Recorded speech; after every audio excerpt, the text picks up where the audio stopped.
Shalom, selamat malam Bapak Ibu, Saudara yang saya kasihi dalam Yesus Kristus Tuhan. Bagaimana kabar? Puji Tuhan, baik ya. Pada malam hari ini kita akan lanjutkan kembali tentang tulah ya, tulah yang ke-8. Sebelumnya kita satu dalam doa. Ya Bapa yang bertata di surga, Bapa di dalam nama Tuhan Yesus Kristus, kami bersyukur kepadamu Tuhan Allah yang kuasa yang ada saudara tetap di dalam nama selama-lamanya. Kami bersyukur Tuhan Kau memberkati kami, melindungi kami dan menyelamatkan kami dari setan-setan, serangan roh jahat, roh kematian, roh dunia, orang mati, roh santet, sihir, tenung, tumbal, kuda-kuda, roh maut dan roh maut, mereka cuma maut, segala penyakit apapun, termasuk roh penyakit demam berarti, plus COVID-19, gelombang 3, penyakit apapun dipatahkan kuasanya dengan nama Yesus Tuhan. Pimpin aku dan Bapak Ibu yang menyaksikan program ini dengan kuasa darah-Mu dari Yesus Kristus mengalir dalam pembahasan firman Tuhan. Itulah ke-8 ini Tuhan. Dalam nama Tuhan Yesus kami berdoa, amin.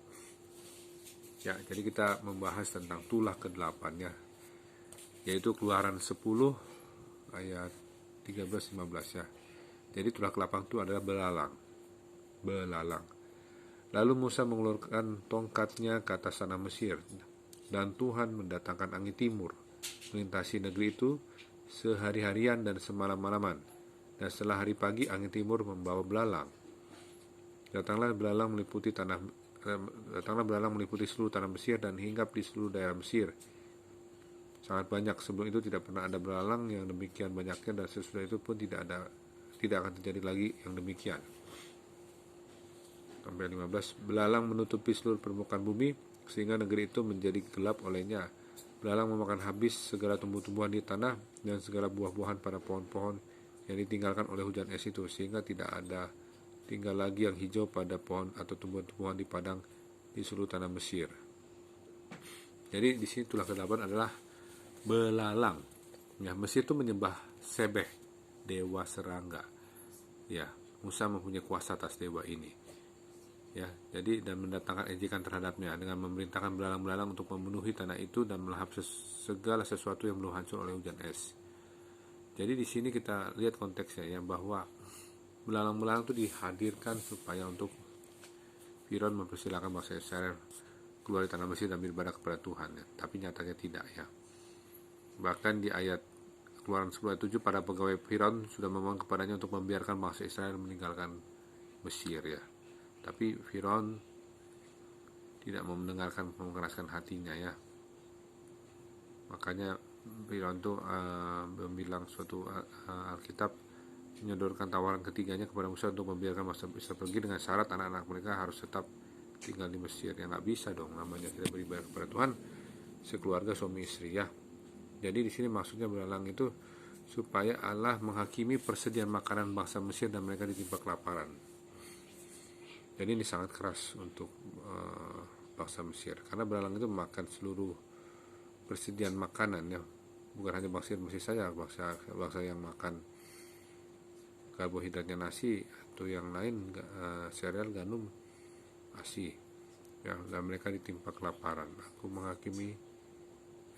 Allah menghakimi persediaan makanan bangsa Mesir. Jadi Allah tuh, Tuhan kita tuh menghakimi persediaan makanan bangsa Mesir ya, mereka ditimpa kelaparan. Jadi jangan sampai ada hukuman seperti itu ya. Jadi kita mau hidup dalam pertobatan, minta ampun kepada Tuhan. Kalau bisa kita terus menyucikan diri dengan darah amal Yesus Kristus Tuhan, supaya kita layak di hadapan anak domba, di hadapan Allah Bapa, Yesus Kristus Roh Kudus, dalam nama Tuhan Yesus Kristus. Mari kita satu dalam doa. Bapa di surga, Bapa di dalam nama Tuhan Yesus Kristus, kami bersyukur Tuhan, Kau sungguh baik-baik kami. Kami bersyukur Tuhan untuk masuk firman Tuhan ini, supaya kami mengerti bahwa ada sesuatu hal yang menggencet kami.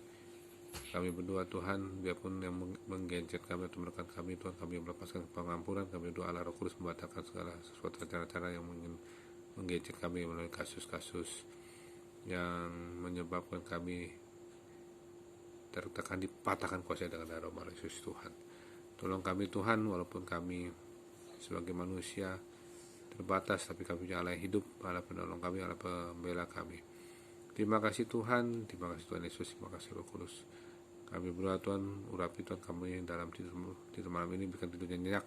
Untuk besok pagi jam 4, jam 5 dengan tubuh disegarkan untuk saat teduh. Kami juga mau Tuhan, Allah Roh Kudus menguasai alam sadar bawah sadar kami dalam tidur, telah kematian, roh maut dan korban, roh mereka jual segala penyakit apapun termasuk COVID-19 generasi gelombang ketiga dipatahkan kuasa dengan nama Yesus Tuhan. Terima kasih Tuhan Bapa, terima kasih Tuhan Yesus, terima kasih Roh Kudus, terima kasih segala puji hormat syukur hanya bagimu. Kami berdoa juga Allah Roh Kudus Tuhan menolak mematahkan segala kutuk kematian, kutuk dunia roh mati, roh sakit, sihir, undang-undang, roh segala mimpi buruk, mimpi kotor dipatahkan kuasa dengan nama dari Yesus Kristus Tuhan. Segala puji hormat syukur hanya bagimu, dalam Tuhan Yesus berdoa, amin. Sampai jumpa besok dengan tulah ke-9. Tuhan Yesus memberkati. Shalom.